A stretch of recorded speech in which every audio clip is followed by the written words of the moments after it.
Stebbi geggjaður sigur í dag, 42 mörk skoruð. Getur sagt okkur bara hvað gerist í þessum leik og hvað gengur upp hjá okkur? Já, bara góður taktur í okkur.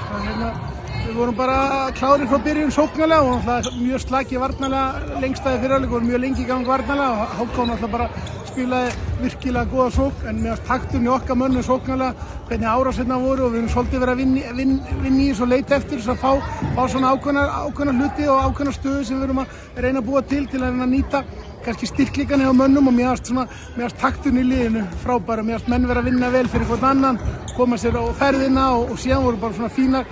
menn að vinna, tveir að vinna saman og svona kerfi rúlu ágætlega, þannig að það var bara gífurlega góður taktur í sókninni sem að skila þessum 40 mörkum. Eins og segir þá byrja HK nú sterkar fyrstu 20-25 mínútur, hvernig er hálfleikstalið?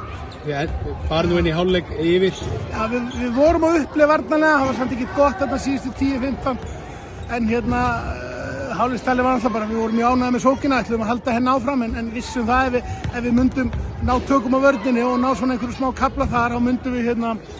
myndum við ná algjörnum tökum á leiknum, því að HK var með tökin kannski fyrstu 20 år síðan komist við fram yfir, en við vissum það ef við ætlum að virkilega ná þessum leik á okkar band og þyrftum við vörnina. Og náttúrulega varnarleikurinn var engan veginn líku því sem við vorum að sýna á móti Haukunum, það einhvern veginn vantaði svona upp á og vorum ekki að forvinna línusendingarnar og tapa baráttu einn á móti einum. Þannig að við vissum það bara, ef við myndum ná aðeins meira upp þar þá yrði þetta erfiðara, og svona Hákon fór að taka aðeins erfiðari skot í seinni hálfleik og það hjálpaði okkur og við náðum forystu og náðum svona eign okkur leikinn og kláraði þetta vel. Það gerir svona skrítið atvik fyrir leikinn að neti fer út í húsinu og tablan er ekki virk allan leikinn. Hefur þetta mikil áhrif á þjálfun og leikmennina? Já, hefur mikil áhrif í rauninni. Maður er náttúrulega fyrir leikinn, maður er að horfa á klukkuna, hún sé ekki í lagi, en við náttúrulega reynum bara að fókusera okkar og við náðum því að miklu leyti og við erum alltaf að æfa okkur í því að fókusin sé bara á okkur en ekki umhverfið eða einhver allt aðra, heldur að við séum að hugsa um okkur. En náttúrulega þjálfunin á bekknum, hún er allt öðru sem maður er erfiðar að vita hvað nákvæmlega staðan er, maður þarf að labba á ritaraborðið og eins bara maður er ekki hugmynd hvort það sé 10 mínútur eftir að 15 eða 17.